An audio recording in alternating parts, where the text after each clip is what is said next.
Olá, aquele abraço para você, seja muito bem-vindo ao Poder Político, programa que analisa e traz os assuntos principais da política em Anápolis.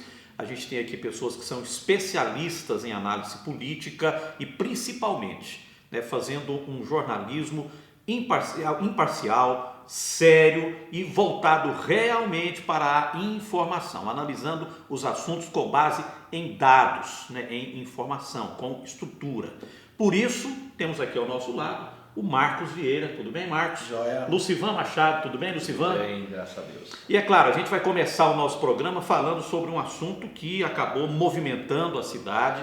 O mundo político em Anápolis e em Goiás acabou sendo abalado pela prisão do Carlos César Toledo, que até então era o presidente do DEM, o maior articulador do DEM em Anápolis. Carlos César Toledo, ex-diretor da Codego, a Companhia de Desenvolvimento do Estado de Goiás, e a prisão dele, obviamente não vamos aqui analisar a questão criminal, processual, enfim, esse não é o nosso objetivo aqui. Nós vamos analisar as repercussões políticas de tudo isso que aconteceu com Carlos César Toledo, pela expressividade do nome dele, pela importância que ele tem para os democratas e como o principal articulador do partido.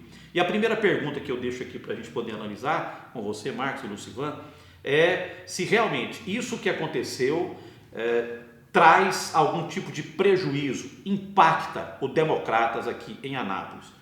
Vocês acreditam que tudo isso que aconteceu gera que tipo de impacto político para os democratas aqui na cidade? Impacta, obviamente, vai gerar um impacto, já gerou um prejuízo para os democratas. A gente só vai ter que analisar a extensão desse prejuízo e até que ponto esse prejuízo vai atingir aqueles que não estão envolvidos em nada, aqueles que fazem parte do diretório e que militam pelo partido, que vão ser candidatos, que vão receber apoio, vão ser apoiados pelo democrata. A gente tem que entender até que ponto isso chega. Mas, obviamente, tem um impacto, tem uma ranhura aí, um arranhado aí na imagem do partido dentro da cidade. E é importante que vocês vão entender que essa foi uma ação isolada do Carlos César. Não há outro integrante do Democratas envolvido, enfim, foi uma coisa, ainda vai se apurar ainda o que aconteceu. Obviamente o Carlos César vai ter todo o direito de se defender nesse processo, de mostrar que realmente o que está acontecendo aí não é a realidade, mas a questão mexeu com ele. Não é uma coisa, não foi a estrutura partidária que se envolveu no processo. O impacto, é claro que é negativo. Isso é óbvio, é negativo. Não tem como fugir disso. Não tem como fugir. É a operação negociatas, que a polícia, inclusive, não trouxe tantos detalhes, não quis divulgar muita coisa do que aconteceu, convidaram a imprensa para uma entrevista coletiva, chegou no momento um delegado, chegou e falou 2 minutos, virou as costas e foi embora. Corre em segredo de justiça, não é isso? Corre em segredo de justiça. Não... O interessante nisso, Lúcio, só abrindo um parênteses rapidinho, é que a única coisa divulgada da operação foram as prisões, isso, não é? Isso, mais nada. Motivação, etc. Não, que encontraram 500 mil reais, mais ou menos 500 mil reais, inclusive em dólar também, na casa de um empresário em Cuiabá, no Mato Grosso. Não trouxeram tantos detalhes. Por exemplo, qual foi o crime cometido pelo Carlos César Toledo?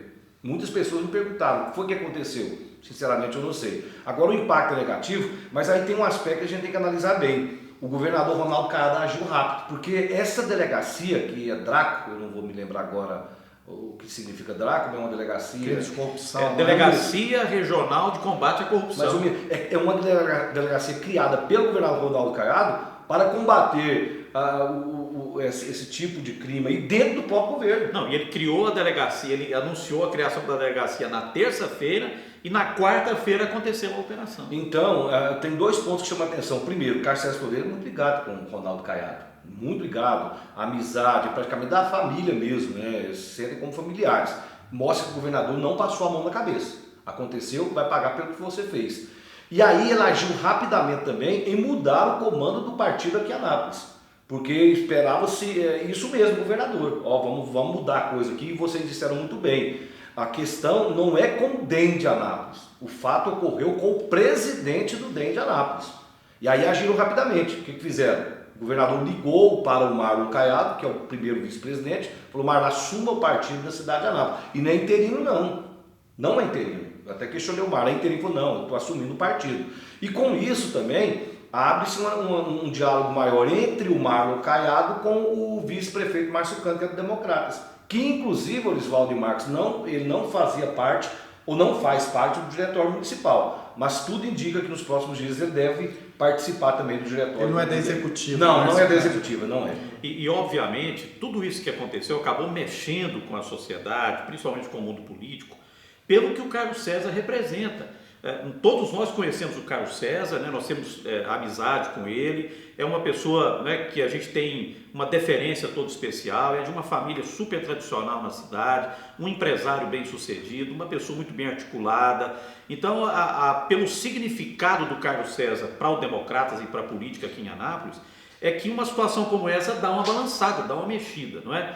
Agora, considerando o impacto que isso pode trazer para o DEM, eu já vi algumas análises, eu acho até um pouco exageradas, de que essa situação ela acaba de uma certa forma atingindo a candidatura a vice do Márcio Cândido, que é do Democratas. Alguns até dizendo, olha, agora os outros partidos que apoiam essa coalizão aí que vai sustentar a candidatura do prefeito Roberto Naves à reeleição, que agora os outros partidos vão crescer as asas e vão querer pleitear a vice no lugar do Democratas, no lugar do Márcio. Eu acho isso um exagero, pelo menos por enquanto, não é? Mas, de uma certa forma, isso chega a atingir o Márcio, na visão de vocês? Ou a candidatura dele, ou a postulação dele enquanto representante do Democratas na parceria com o Partido Progressista?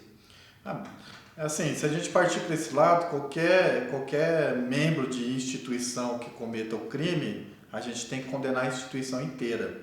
Embora isso aconteça de maneira, e pode até parecer um comentário polêmico, mas não é, aconteça exatamente com o PT, porque tem muito petista honesto, mas o PT está condenado de um modo geral.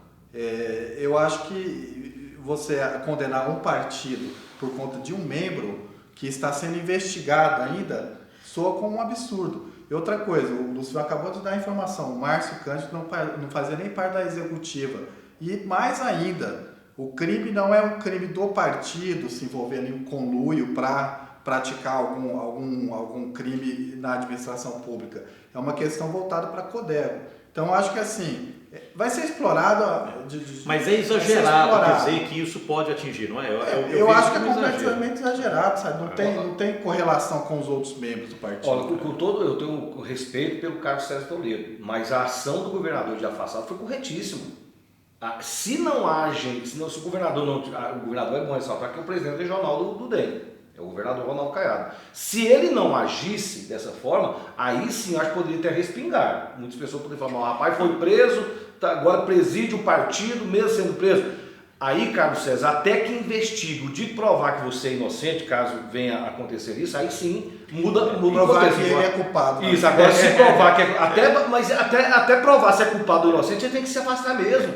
Então a ação foi, por isso eu acho que não vai respingar na candidatura do Márcio Cândido. Mas como disse o Orival, já tem gente se manifestando. O Avante, né, através do Elcimar Fortunato, já apresentou até o nome do Maestro Vando. Então, se está com problema no partido, nós queremos indicar o nome. Maestro Vando será o meu candidato. O Avante, ele é um parceiro da administração, mas ele em qualquer brechinha, ele está ali criando um fato. Eu vejo até, Márcio, como um direito dos partidos, caso tivesse essa possibilidade de reivindicar. Mas eu acho que agindo assim, os partidos acabam criando um problema para a candidatura principal do prefeito Roberto Naves do que uma solução.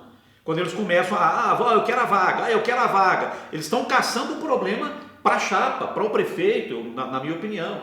Nesse momento eles têm que dar tranquilidade para o prefeito também, que faz parte da chapa com democratas, para que eles assimilem essa situação. Quando você começa a ficar brigando aí, além de já ter um problema que você tem que resolver, ainda começam a criar outro. Eu acho que jogam contra o patrimônio, porque os partidos ficam com o olho desse tamanho quando tem a oportunidade de ter um espaço como esse. Então, eu acho que não é por aí. Vejo também, como o Marcos colocou, um exagero de imaginar que isso possa atingir a candidatura a vice de uma instituição que é o partido. Também não vejo. A ação foi uma ação isolada de um membro do partido que, aliás, já não faz mais parte da diretoria do partido. né? Não ser, ele está filiado, ele hoje é um simples filiado do partido, não faz mais parte da direção dos democratas aqui. E talvez, não sei se vocês concordam, né? Mas talvez um dano maior a candidatura do Márcio Cândido seria se fosse confirmada, por exemplo, a candidatura da Suelen Lima como vice do Valeriano. Eu acho que teria muito mais impacto para ele do que essa questão do DEM, não teria não? Até porque se isso ocorrer, é claro que vai ter divisão dentro da igreja. Porque o pastor Bertier, que é o presidente da igreja Madureira, ele apoia Roberto Naves e já declarou que apoia Márcio Cândido para vice-prefeito. E aí o vice dele, que é o pastor Osmar, é o sogro da Suelen Silva, que é uma cantora gospel, Suelen Lima, que é uma cantora gospel, é nora do pastor, do vice-presidente. Você vai me falar que não vai trazer um racha ali dentro? De alguma forma não vai ter uma divisão, inclusive divisão de votos também, seria prejudicial sim para Márcio Cândido. E diga de passagem, quando se fala de pastor Bertier, presidente da Igreja Assembleia de Deus Madureira, do pastor Osmar, são pessoas extremamente íntegras. Nós que conhecemos a postura deles, né, do próprio pastor Osmar e o pastor Bertier que nós conhecemos, a gente sabe que eles são pessoas muito éticas. Então, a gente comentava aqui fora do ar, né, Lucivano? Essa candidatura da Suelen, parece que ela já nasceu com um destino de não acontecer. O Valeriano, inclusive, já tinha anunciado que iria informar a população de Anápolis o nome da Suelen. Eu não tinha divulgado o nome dela, né? Mas depois foi divulgado. Seria na sexta-feira, dia 17. Por quê? 17 é o número do PSL. Chegou no dia de anunciar, ele a apresentou como uma possível pré-candidata a vice-prefeita. Quer dizer, a coisa mudou. Teve alguma coisa no bastidor que mudou tudo isso aí. A Suelen promete para essa semana ainda dar uma resposta ao Valeriano se aceita ou não, mas eu vi que mexeram alguma coisa aí, acredito que não vai dar muito certo não. Até mesmo porque, Lucivano e Orivaldo, a candidatura do Valeriano, e isso é notório, ela vem para o enfrentamento da administração. Ela vem para fazer uma oposição, porque esse é o estilo de fazer campanha do Valeriano, de ir para o enfrentamento, para o questionamento. Ele se posicionou, sabe, como antagônico à gestão. Ele fez isso na gestão do PT e vai fazer isso na gestão atual, na campanha. E aí fica um cenário complicado, né? Porque a gente tem dois vices da mesma igreja, de uma igreja importante aqui na cidade, e cujos os titulares, os cabeças, vai ter um tentando antagonizar completamente com o outro, sabe? Então não vai ficar assim, não fica um pouco estranho. Não pode sair arranhado. Pois é, sabe, o Márcio Cândido é padrinho de casamento da Suelen. É padrinho de casamento da Suelen. Você vê que amigos, negócio à parte. Mas aí eu concordo com o Márcio. Como é que porque se o Márcio Cândido, se o Valeriano começar a criticar Roberto Naves, ela vai se sentir à vontade. Ele está criticando a administração. Ele está criticando a administração Roberto Naves. E quem faz parte da administração do Roberto Naves? Márcio Cândido. Quer dizer, vai arranhar.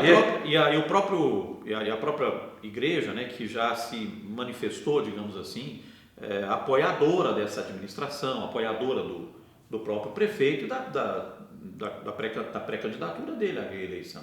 Não é? Agora, o Valeriano, na minha opinião, ele dá uma atacada, né, uma atacada estratégica. Primeiro, ele não fica, ele define logo a sua chapa, candidato e vice. Eu acho que nesse momento é importante você já ter uma chapa pronta para ir para o embate, né, para disputar essa eleição. Segundo ponto, ele traz para si uma candidatura que tem o apoio de uma instituição importante e que tem uma influência muito grande, que é a Igreja Assembleia de Deus Madureira. De parte da igreja. Ou de parte da igreja. E terceiro ponto, ele de uma certa forma, ele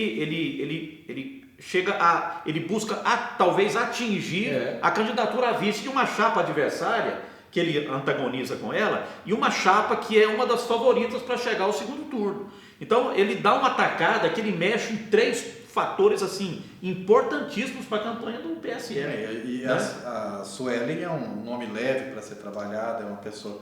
Tem muitos seguidores em redes sociais. 1 milhão de seguidores. Jovem. Eu vi que ela tem um DNA político, que a tia dela, que é cantora gospel, Mara Lima, é deputada lá no Paraná. E é bastante conhecida como cantora gospel. Então ela tem um DNA político, ela não está entrando na política porque foi... Boa de oratória, boa de oratória, não sei se vocês notaram isso. Sim, eu vi alguns vídeos. Fala fácil, tranquila, né? A atacada a gente tem que falar aqui que o Valeriano foi mestre nisso aí, fez uma atacada de mestre. Agora não sei se no final vai dar certo, porque pelo que eu estou sentindo aí, não sei se vai vingar essa candidatura não. Óbvio, né, que ela não tem ainda, a gente não pode ainda mensurar o poder eleitoral dela. Não, sim. O que vem por trás disso desse fator especificamente, é o poder da igreja. Oswaldo, ela né? é casada com Israel Rodrigues, que foi secretário de Defesa do Consumidor na gestão João Gomes. E eu conversava com Israel recentemente, o projeto deles era a candidatura dela, da Suelen Lima, para deputada estadual em 2022. Eles já estavam trabalhando esse projeto. Quando chegou então o convite do Valeriano Abreu, que é amigo dela, para ser a vice. Aí mudou totalmente. Mas a intenção deles mesmos, a princípio, era fortalecê-la, ou fortalecer o seu nome, da Suelen, como candidata a deputada estadual em 2022. A chapa governista tem que viver apagando incêndio. É uma cutucada aqui, outra colar. E há aquela dificuldade natural, porque é importante, por um lado, você ter o apoio de vários partidos, como tem, né, essa chapa da pré-candidatura de Roberto Naves e Márcio Cândido, tem um apoio de 13, 14, 15 partidos, né? Mas ao mesmo tempo, quando você junta muita gente assim no processo, os incêndios eles acontecem de maneira mais frequente. Ainda mais política, o ego, né? Mexe com o ego, mexe com a vaidade, não é fácil. Não, concordo com você. Às vezes você tem muitos partidos do seu lado, não é tão interessante assim também não. Tem que saber contornar todos esses problemas, né? Bom, então, dentro desse, você vê que uma coisa, a gente está falando aqui de dois assuntos diferentes, né? Nós tínhamos planejado falar desses dois assuntos, que era a questão do DEM e a questão da vice do PSL, mas de uma certa forma os assuntos estão meio que ligados, né, Marcos? Sim. A política, ela tem essas coisas, né? Tá meio que ligado. A gente falando do Democratas, que tem o Márcio Cândido, que é da Igreja Assembleia de Deus Madureira, que tem um nome que pode ocupar a vice de um outro candidato. Agora, vocês acreditam que está sacramentado, quer dizer, a candidatura da Suelen não deve acontecer? Eu não diria sacramentar, bater o martelo 100%, acho que não, mas eu vejo com pouquíssimas chances disso. Que eu percebi nela vontade. Não, vontade ela tem, mas o problema é esse, é o que nós discutimos aqui, fica muito complicado, vai ter uma divisão dentro da igreja. E nos bastidores trabalharam para que isso não ocorra. Os próprios pastores ali viram esse problema, pode acontecer isso, se tiver duas candidaturas, Márcio Cândido e Suelen, vai ter um rastro dentro da igreja. Então eles não querem isso. As lideranças maiores do partido da igreja melhor não querem que isso ocorra, não querem que isso ocorra. Não, eu acredito que não vai acontecer. Se tivesse anunciado, teria sido no dia 17, como estava previsto. Por que não aconteceu então? O Valeriano não disse que iria apresentar a sua pré-candidata. Divulgar o nome. Ele disse que iria falar, ó, essa aqui é a minha candidata a vice. Só que no dia 17, chegou no momento, devido a essa questão da igreja, ele foi apresentar como uma suposta candidata a deputada, a vice-prefeita. Se ela é pré-candidata em 2022 já, essa movimentação fortaleceu ela dentro da igreja. Com certeza. Porque aí pode até ter um acordo lá de que ela abrindo mão agora, todos trabalham para que ela seja a candidata em 2022. Nós temos 2 minutinhos para fechar o programa. Eu ainda queria trazer um assunto aqui para a gente poder arrematar, que nós já falamos disso na outra oportunidade, que é a possibilidade dessa aliança do DC com o Podemos, com a possibilidade do Republicanos entrar nesse grupo. E essa semana surgiu inclusive um desejo do PSDB de também compor esse grupo com DC, com Podemos, com Republicanos. Mas parece que o leite azedou. A coisa não andou muito não, senhor. O leite azedou. O leite deu uma azedada. O DC, o Jorge Bezerra, diz que com o PSDB não anda, porque segundo ele, o PSDB é um partido grande, tem medalhões, eles não querem... A ideia é arregimentar partidos pequenos, considerados pequenos. Agora, Oswaldo, no dia que o deputado Zé Delto, que é o presidente do Podemos, esteve em Anápolis, uns 15 dias atrás, na reunião que aconteceu com os representantes desses partidos citados por você, lá o Zé Delto falou, vamos sentar os 3 partidos e já coloca o Bragança, o Brigadeiro Bragança, como cabeça de chapa. E vamos escolher o vice dele, Cândido Filho ou alguém do DC. Só caiu o Republicano, subiu. ninguém, segundo o Ciro Miguel, nem mensagem de WhatsApp o pessoal do Republicanos mandou para eles. Então eles querem uma decisão logo dos Republicanos. É bom João frisar que Campos, o Gerson Santana, presidente do Republicanos, não estava nessa reunião. não estava, mas estava Bragança. Sim. O Brigadeiro Bragança estava, eu estive lá na reunião. Agora, eles querem uma resposta, querem vamos lá, vai ter candidatura própria, não vai? O deputado João Campos não se pronuncia, não fala nada, fica o Ciro está dando um prazo aí para que eles possam determinar. Inclusive, o DC e o Podemos, eles querem definir essa semana ainda quem vai ser cabeça de chapa e vice. Pode ser que se ocorra essa semana. Não vou ficar em cima do muro. Pelo que eu estou percebendo aí, DC e Podemos vão ter uma chapa, com o Cândido Filho candidato a prefeito e com O Jorge Bezerra ou o Robson, não sei, um dos o Robson dois, parece que vice não quer não. candidato a vice.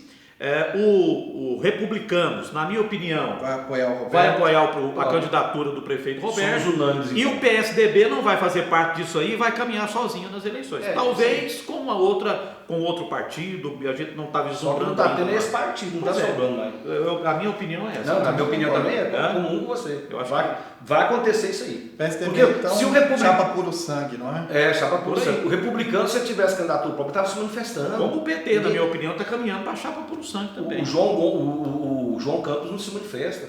Está todo mundo atrás dele querendo e não faz, e não abre a boca. Porque ele tem compromisso com o Roberto Naves. Será que vai romper esse compromisso? Eu acho que não. O que ele está esperando, o deputado João Campos? Sei. Boa pergunta. É isso aí o que acontece quando a gente tem comissões provisórias. Não, né? e quando você fica dependendo de Depende- alguém de Goiânia para dar pitaco no que acontece em Anápolis. É a maioria Eu das já cansei de falar dessas coisas aqui, Marcos. Eu sei que não, né, como diria o saudoso Luiz Carlos Cecílio, a minha opinião não vai fazer o dólar nem subir nem baixar, mas assim, a gente já falou várias vezes isso aqui. Quando você deixa a decisão do que acontece em Anápolis lá com o pessoal de Goiânia, é isso que acontece. Fica essa indecisão, você não consegue falar com o dirigente, ele não dá bola para a cidade, fica isso aí. Aí o partido fica sem saber que rumo tomar. Pode perder a oportunidade de uma boa aliança, por quê? Por indecisão da cúpula Posso regional. colocar uma pimentinha nisso aí? Eu ainda tenho dúvida se o MDB não vai caminhar com o PT.